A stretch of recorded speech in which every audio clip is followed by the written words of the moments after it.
ఈ గురుకులాలు కొత్తగా ఏర్పాటు చేస్తున్నామని చెప్పి సంఖ్య వచ్చేది.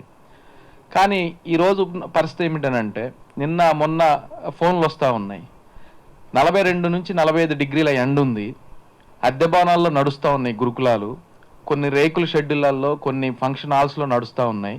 డైనింగ్ హాల్స్ సరిగా లేవు, పడుకోవడానికి సరిగా లేవు, అక్కడ వెంటిలేషన్ సమస్య సరిగా లేదు. ఎండకి చిన్నపిల్లలు, అమ్మాయిలు తట్టుకోలేకపోతున్నారు. మీరు ఎస్ఎఫ్ఐగా అధికారులను కలిసి రిప్రజెంట్ చేసి మే నెల వరకు వెకేషన్ ఇప్పించండి అని చెప్పేసి కొన్ని రిక్వెస్ట్లు వస్తూ ఉన్నాయి కింద నుంచి. ఇదే కస్తూరిబా పాఠశాలల్లో ఉంది, అలాగే యూనివర్సిటీల్లో కూడా ఉంది. నిన్న రాత్రి అర్ధరాత్రి ఉస్మాన్ యూనివర్సిటీలో అమ్మాయిలు హాస్టల్లో నీళ్లు 15 రోజుల నుంచి నీళ్లు తాగడానికి నీళ్లు సరిగా సరిపోవటం లేదని 12:30కి రోడ్డు మీద కూర్చొని ఆందోళన చేశారు రాత్రి అమ్మాయిలు.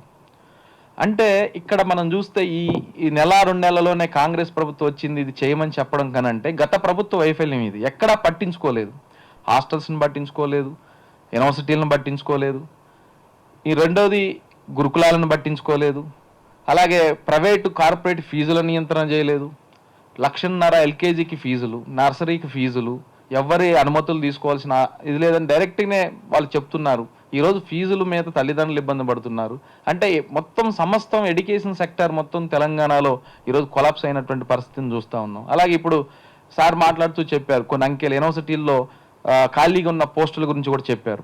యూనివర్సిటీలో ఎంత ధ్వంసం అయిపోయినాయనంటే అసలు ఓ పెద్ద దీనిని యూనివర్సిటీ వ్యవస్థనే కార్పొరేట్ శక్తులకి వాళ్ళ క్యాబినెట్లో ఎమ్మెల్యేలు ఎంపీలకి అప్పజెప్పే ప్రయత్నం కూడా చేశారు కేసీఆర్ గారు. యూనివర్సిటీ కామన్ రిక్రూట్మెంట్ బోర్డు అనే ఒక ప్రతిపాదన తీసుకొచ్చారు, గవర్నర్ రిజెక్ట్ చేశారు.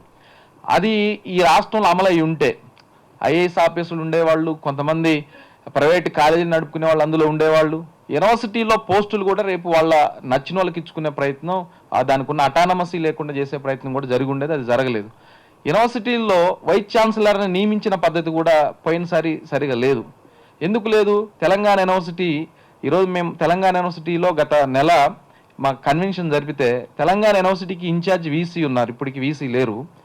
ఆ తెలంగాణ యూనివర్సిటీలో అక్కడ నియమించబడ్డటువంటి వైస్ ఛాన్సలర్ డబ్బులు పంచుతూ, ఒక పార్టీ జరుగుతుంటే ఆ పార్టీలో డబ్బులు పంచుతూ పట్టుబడిన పరిస్థితి ఉంది, లంచం తీసుకొని పట్టుబడిన పరిస్థితి ఉంది. ఎక్కడ యూనివర్సిటీలో అడ్మినిస్ట్రేషన్ సెట్ చేసినటువంటి పరిస్థితి లేదు. హాస్టల్స్ లేదంటే విద్యార్థుల అకామిడేషన్ సంబంధించింది కానీ, లేదంటే అకాడమిక్ సంబంధించిన అంశాలు కానీ, లైబ్రరీ కానీ ఎక్కడ కూడా ఏ పరిస్థితి లేనటువంటి పరిస్థితి ఉంది.